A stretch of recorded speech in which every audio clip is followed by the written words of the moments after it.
In the January of the third year, the hedge was a sculpture of ice and light. Each thorn, thick as a nail and sharpened by 2 seasons of growth, held a perfect, clear jacket of frozen rain.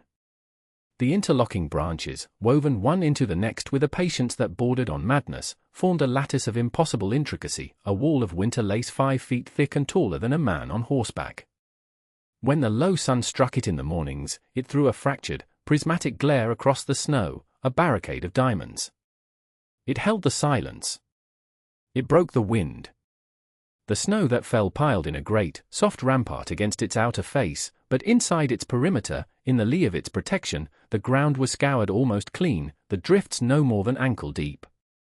From the chimney of the small sod cabin nestled at the heart of this thorny fortress, a thin, unwavering line of smoke rose into the pale, frozen air. It was a sight of such defiant beauty, such stark and absolute survival, that it seemed a lie. It seemed a dream of a place that could not possibly exist in that white, silent, and desolate landscape where every other sign of human endeavor had been buried and erased. But it was real. 2 years before, there had been no hedge. There had been only a stretch of prairie, a grieving woman, a dog, and a debt that was coming due. There was a cabin with a cold hearth and a silence so profound it had its own physical weight. The land was vulnerable, exposed to the wind, the creditors, and the pity of neighbors who believed her story was already over. They had been wrong. This wall of thorns, glittering under the January sun, was not the end of a story. It was the answer to a question no one had thought to ask. This is the story of that wall, and of the woman who built it, one thorn at a time. This is the story of what it cost, and what it saved. The silence that followed Thomas's death was not an absence of sound but a presence. It was in the unplucked string of his fiddle hanging on the wall, in the second cup that sat, unused, on the drying rack, in the vast, empty space on his side of the corn-husk mattress. Anneliese moved through this silence for weeks, her footsteps a hollow percussion on the floorboards he had laid.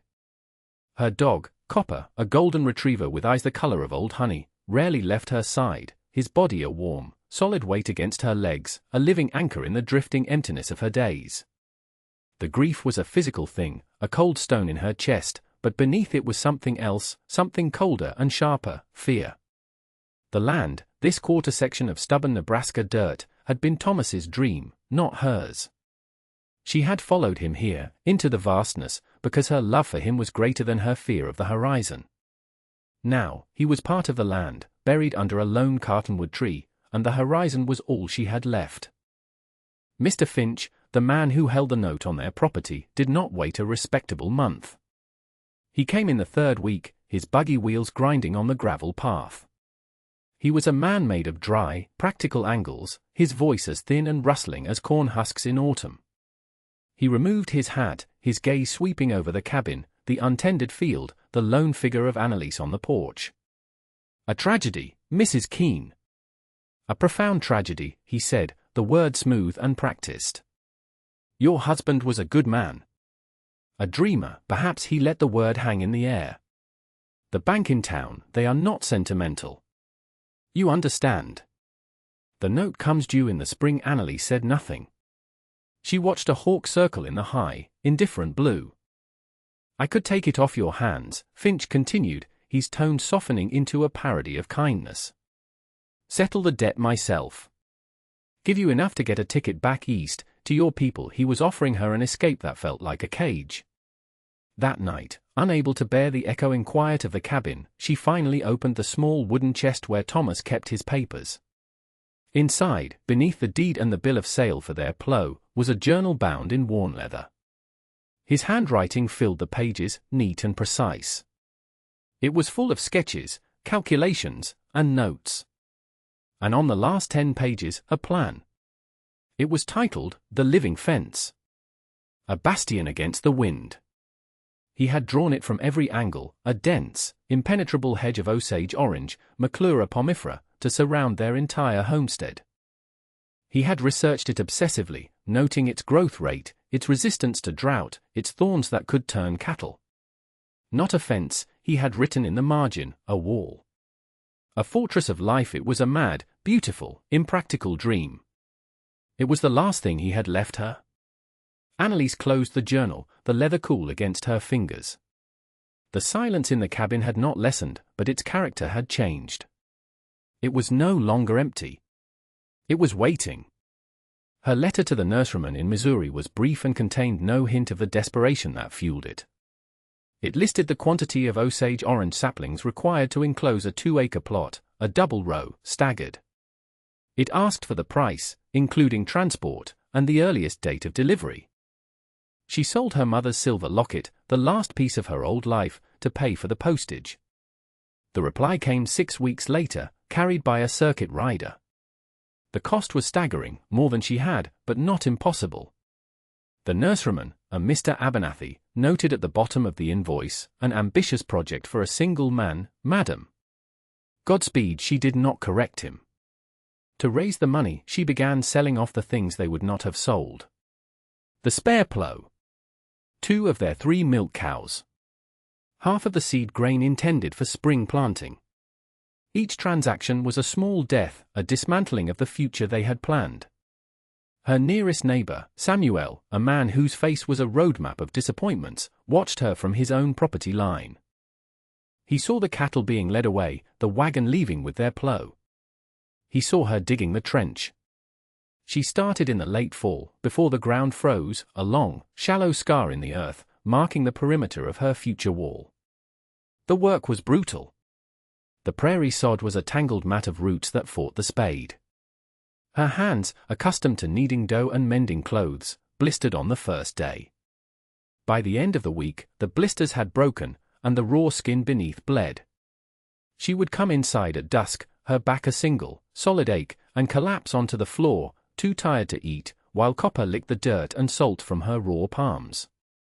Samuel rode over one afternoon, reining his horse in a few yards from where she worked. He did not dismount. He watched her heave another spadeful of earth, her movements clumsy with exhaustion. "Finch telling tales on you in town," he said, his voice rough. "Says you've lost your senses." Selling off good stock to dig a ditch. Anneliese straightened, her back screaming in protest. She did not look at him. She looked at the line she had dug, the dark earth a stark promise against the pale grass. "Let him talk," she said.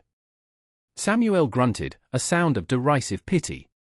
"What in God's name are you planting out here?" "A grave for yourself." "A hedge," she said, the word tasting strange and hopeful in her mouth. He laughed. It was not a kind sound. It was the laugh of a man who had seen 100 foolish dreams break against this land. "A hedge," he repeated, shaking his head. "The wind will tear it to pieces before it's a foot high. The winter will kill it. You're planting a row of ghosts, woman." He turned his horse and rode away, leaving her alone with the trench, the setting sun, and the echo of his laughter. The saplings arrived in the spring, a wagonload of thin, bare-root whips that looked like nothing more than a bundle of sticks. Mr. Abernathy came with them, a small, bird-like man with dirt permanently etched into the lines of his hands. He surveyed the trench she had dug, the piles of amended soil, the cistern full of winter meltwater. He walked the entire perimeter, his gaze sharp and appraising. He did not laugh. He looked at Anneliese, at her stained dress and the calluses that now armored her palms. "You dug this yourself," he stated. It wasn't a question. "I did," she said. He nodded slowly. "My note presumed you were a man." I see now that was an error of assumption, not of ambition. He was the first person who had looked at her project and seen sense instead of madness. He spent the day with her, showing her how to settle the roots, the precise depth, the importance of tamping the soil to remove air pockets. "They are tougher than they look," he said, holding up one of the whips, its bark still smooth and tender. "But this first year is the test.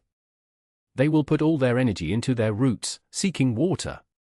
They will look weak, pathetic. You will be tempted to give up.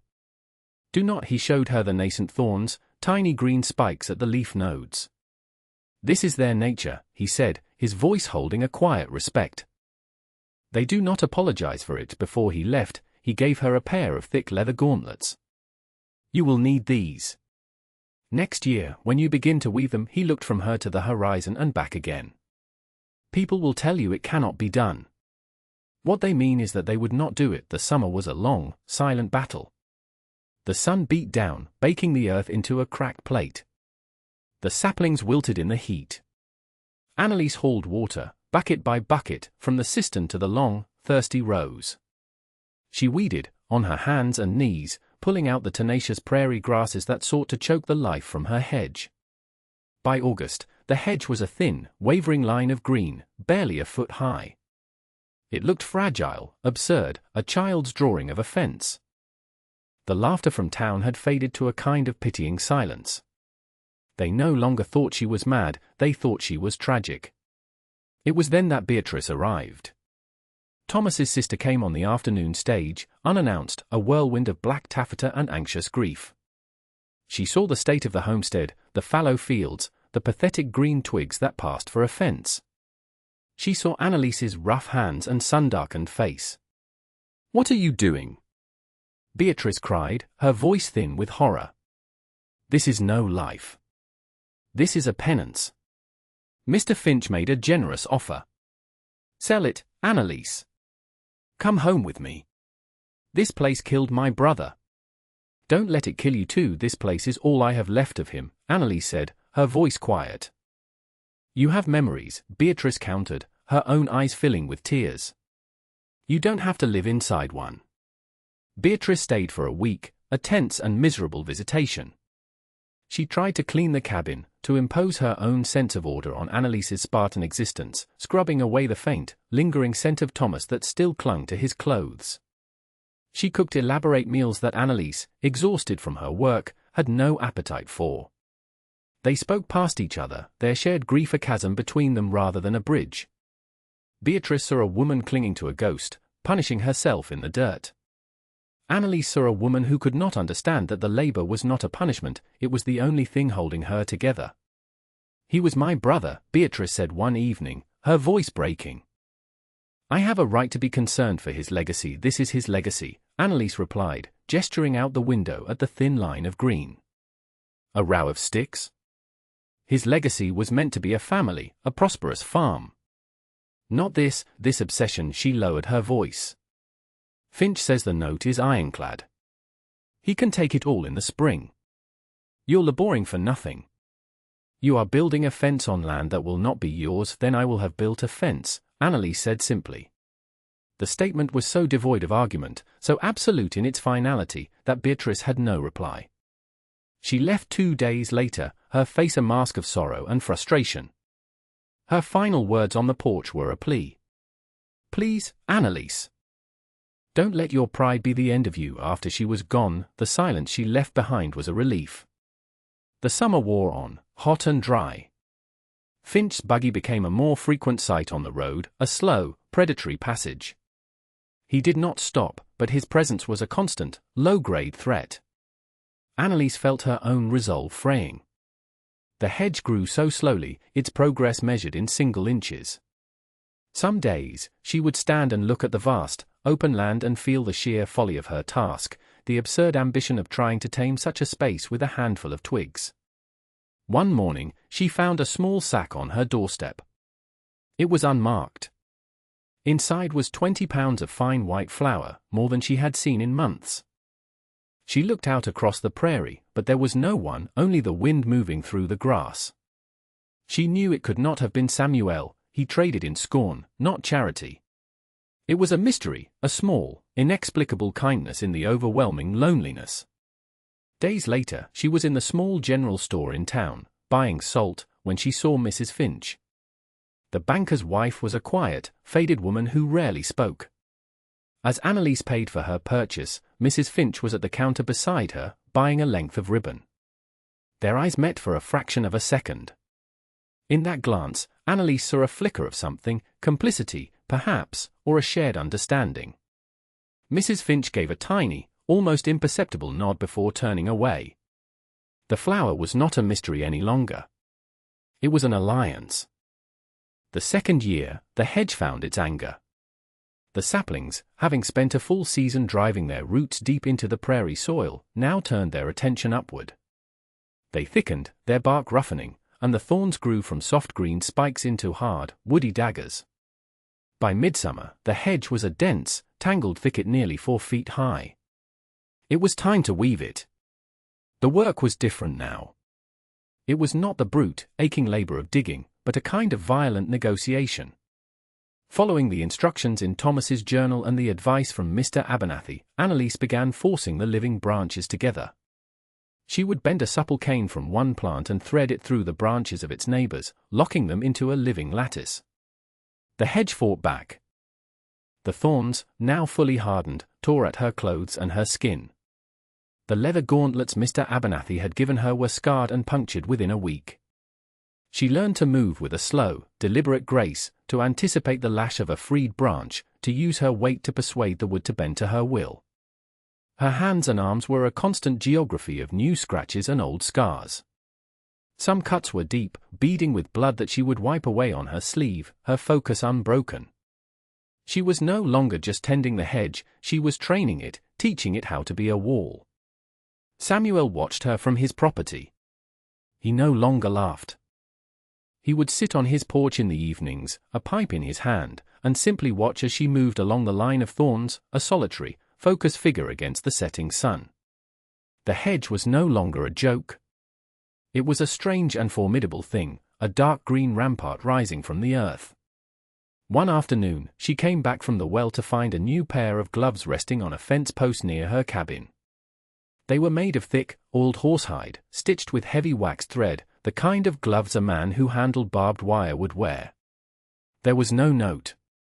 She looked over toward Samuel's homestead. He was in his field, his back to her, but she knew. It was an apology, an admission, and an offering of respect, all delivered in silence. Finch also saw the transformation. He stopped his buggy one day, getting out to inspect the hedge up close.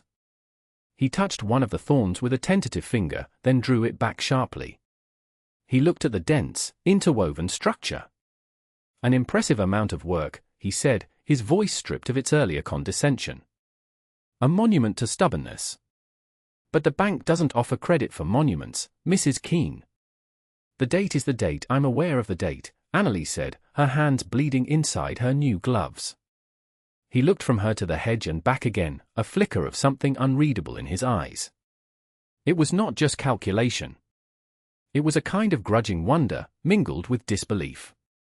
He seemed to be looking at something that, according to all his practical knowledge of the world, should not exist. The third autumn arrived with a strange, unsettling stillness. The air, usually crisp and alive, felt heavy, holding its breath. The sky was a high, milky grey for weeks on end, the sun a pale wafer behind it. The osage-orange trees, now a solid, impenetrable wall, produced their fruit, strange, heavy green globes, wrinkled and brain-like, that fell to the ground with a soft thud. Copper would nose at them, then back away, whining softly. The birds left early. The usual V-formations of geese were gone by September, their calls absent from the evening air. The crickets fell silent a month before they should have. Old superstitions, muttered in the general store, took on the weight of prophecy. They spoke of the winter of '48, a winter that had frozen cattle standing in the fields, a winter that had buried cabins so completely they weren't found until the spring thaw. They said the signs were the same. The quiet. The sky. The behavior of the animals. Samuel rode over, not stopping at the edge of her property this time, but riding right up to the small gate she had left in the hedge. The river's running low and slow, he said, without preamble. The squirrels aren't storing nuts. They're burying themselves. It's going to be a bad one, Annalise. It was the first time he had used her given name. I'm banking on it, she replied, looking at the wall of thorns that surrounded her. He nodded, his gaze following hers. The hedge was now a monstrous thing, over 6 feet tall in most places, and so dense that not even a rabbit could have found a way through. The leaves had turned a sickly, beautiful yellow and were beginning to fall, revealing the dark, intricate skeleton of the branches beneath. Might work, he said, more to himself than to her. Might just. Finch made one last visit. He came not in his buggy but on foot, as if to underscore the gravity of his purpose. He stood outside the gate, his face pinched with a new kind of anxiety. It was no longer the confident predator, it was the worried man of property, sensing a threat that dwarfed his own small power. "I'll give you $500, he said, the offer a gasp of desperation. "Cash. Forget the debt. Just sign the deed over. I have a buyer for the whole section, a cattleman from out east. But he needs it all, and he needs it now. Before the snow, it was a fortune. It was more money than she had ever seen. It was the easy way out Beatrice had begged her to take. It was a ticket to a safe, warm, civilized life." Annalise looked at the hedge. She looked at the cabin it protected. She thought of the cold stone of grief and the fire of labor that had burned it away. She thought of Thomas's handwriting in the journal. A fortress of life. "No," she said. Finch stared at her, his mouth slightly agape. "Are you insane? The winter they're predicting will kill you out here. Alone. This bush of yours won't stop the cold. It respects no fence." His voice had risen, cracking with a fear that was suddenly, nakedly his own. He was afraid of the winter, of his deal falling through, of this one woman and her incomprehensible refusal to bend to logic. "It's not a fence," she said, and turned and walked back to her cabin, leaving him standing alone with his fear. The snow began on a Tuesday in late November. It was not the gentle, drifting flakes of a normal winter, but a hard, driving sleet that quickly turned to a thick, blinding curtain of white. The wind rose with it, a low moan that escalated into a constant, shrieking howl. It was a living thing, a predator hunting the plains, and it threw the snow not down, but sideways, in a furious, horizontal assault. Annalise stood at her window, watching the world disappear. By the second day, the horizon was gone. By the third, Samuel's cabin, usually a familiar shape in the distance, had been completely erased. The world had shrunk to the 2 acres enclosed by her hedge. The wall of thorns, which had seemed so monumental, now looked like the last bastion of a dying world. The wind slammed into it with the force of a physical blow, but the woven branches held. The structure, flexible and deeply rooted, gave but did not break. The snow, unable to penetrate the dense lattice, began to pile against the outer edge. A drift formed, then grew, a vast, sloping dune of white that climbed higher and higher up the hedge's face. Inside the perimeter, the effect was astonishing. The wind, stripped of its freight of snow and broken by the wall, was lessened to a turbulent but manageable gale. The snow that fell inside was finer, lighter, and the drifts were smaller, swirling around the cabin instead of burying it. The hedge was acting as a snow fence on a colossal scale, creating a pocket of relative shelter in the heart of the blizzard. The days bled into one another, a grey twilight of endless snow and wind. Annalise's life became a series of small, vital rituals. She kept the fire fed from her carefully stacked woodpile. She melted snow for water. She rationed the smoked meat and dried beans, sharing each meal with Copper, whose warm, solid presence was a constant reassurance. The sound of the wind was a ceaseless torment, a reminder of the immense and lethal power just beyond her thorny walls. Some nights, she would press her ear to the cabin wall and listen to the storm, trying to imagine the force required to make such a sound. She would touch the scars on her hands, pale lines against her skin, and feel a strange, quiet gratitude. They were the price she had paid for this shelter. They were the reason she was still alive. One morning, after a week of the storm, she awoke to a profound silence. The wind had stopped. The world outside her window was an unblemished expanse of white under a painfully bright sun. The snow had stopped falling. But it was not over. The cold deepened, a dry, searing cold that cracked the wood of the cabin and turned her breath to instant frost on the inside of the window pane. The world was frozen, silent, and buried. For 2 weeks after the storm, the silence was absolute. The snow had smoothed every contour of the land, creating a vast, rolling desert of white. The sky was a hard, metallic blue. The cold was so intense it felt sharp, a physical weight on the chest. Annalise rationed her firewood as carefully as she did her food. She and Copper spent most of their time huddled by the stove, the dog's head resting on her lap. Her world was the cabin, the well-beaten path to the woodpile, and the strange, protected sanctuary inside the hedge. The snow on the outside of the wall was drifted higher than the cabin roof, a great white wave frozen in the act of breaking. She was on an island in a sea of snow. One afternoon, a flicker of movement on the crest of the great drift caught her eye. It was a dark shape, struggling, falling, then rising again. It was a person. She pulled on her coat and her thickest gloves, took a deep breath of the frigid air, and went to the gate. The figure was crawling more than walking, clawing its way down the steep inner face of the drift that sloped into her yard. It was a man, his face caked with ice, his clothes frozen stiff. As he stumbled closer, she recognized him. It was Finch. He fell to his knees a few feet from her, his body racked with shudders. He tried to speak, but his lips were too frozen, the sounds guttural and meaningless. His eyes, peering from a mask of frost, were wild with desperation and defeat. Annalise helped him into the cabin and sat him by the fire, wrapping him in blankets. She gave him a cup of hot broth, which he drank with trembling hands. It was a long time before he could speak. "The barn," he finally rasped, his voice a dry whisper. The roof collapsed. The weight of the snow, he stared into the fire, his eyes hollow. The stock, all gone. My wife, she went to her sister's in Omaha before the first snow. Thank God, he looked around the small, warm cabin, at the stack of wood, at the pot simmering on the stove. He looked at Annalise. The arrogance was gone, scoured away by the cold. All that was left was a raw, humbled core of a man. "Everything is gone," he said. Buried Annalise simply nodded, adding another log to the fire. 2 days later, another figure appeared, this one striding more purposefully, using long, homemade snowshoes. It was Samuel. His cabin, tucked into the lee of a rocky bluff, had survived, but his livestock had not. He carried a side of cured bacon as an offering. He and Finch looked at each other, the history of their town roles, the skeptic and the banker, erased by the sheer, overwhelming fact of the snow. They were just two men who had survived. The three of them, with the dog, formed a strange, silent household, bound together by the hedge that Finch had once called a monument to stubbornness. The winter slowly loosened its grip. The sun gained a little warmth each day, and the great drifts began to shrink, revealing the bruised and battered land beneath.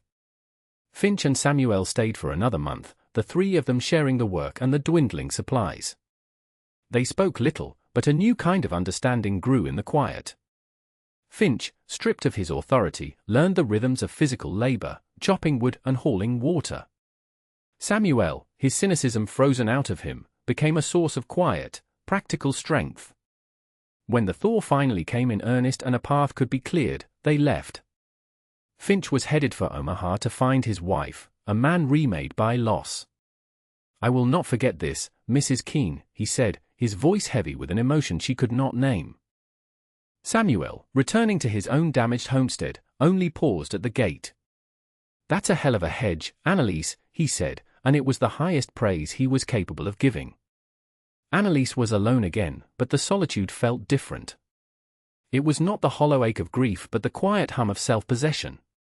The prairie began to return to life. The hedge, too, awoke. New buds appeared on the thorny branches, a vibrant, almost violent green against the dark wood.